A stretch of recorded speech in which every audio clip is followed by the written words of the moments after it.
السلام علیکم۔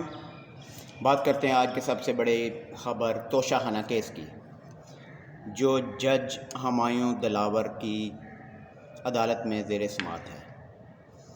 جج صاحب نے عمران خان کی حاضری سے استثناء کی درخواست مسترد کر دی۔ گواہ وکاس ملک کا بیان ریکارڈ ہو گیا۔ گواہ وکاس ملک نے بتایا کہ 22 جنوری 19 سے لے کر 30 جون 2019 تک چیئرمین پی ٹی آئی کے بینک اکاؤنٹ میں ایک بہت بڑی رقم بینک ٹرانزیکشن ہوئی۔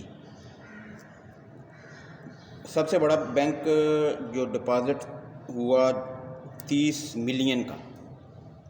دوران سماعت الیکشن کمیشن میں کوئی رسید یا خریدار کا ریکارڈ عمران خان صاحب نے پیش نہیں کیا۔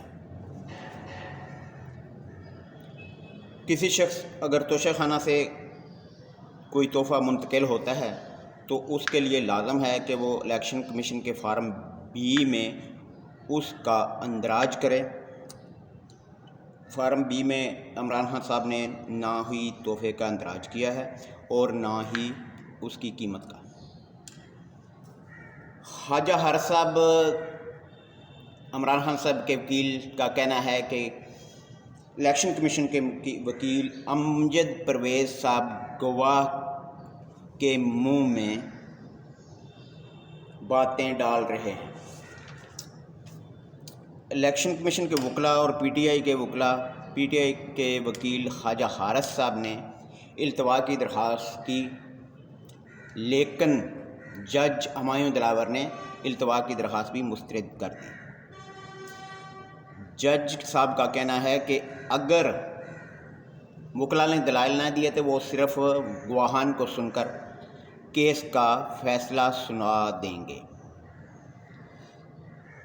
اس پر اعتراض کرنے والوں کا کہنا ہے کہ جج ہمایوں دلاور کا فیس بک اکاؤنٹ بغض عمران میں بھرا ہوا ہے، تو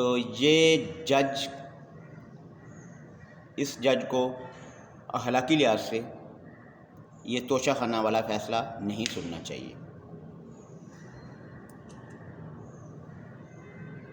دوران سماعت جج صاحب نے ریمارکس دیتے ہوئے کہا کہ عدالت کے پاس کوئی جواز ہی نہیں ہے کہ وہ chairman P T I Imran Khan صاحب کی حاضری سے استثناء کی درخواست کو قبول کرے۔ خواجہ حارث کا کہنا تھا کہ میں قانون کی بات کر رہا ہوں۔ ابھی کیس چل رہا ہے، جمعے کا وقفہ ہوا ہے، پس پردہ حقائق اور بیہائنڈ دی کلوز ڈور کیا فیصلے ہوتے ہیں۔ جڑے رہیے، مزید اپڈیٹس آپ کو بتاتے ہیں۔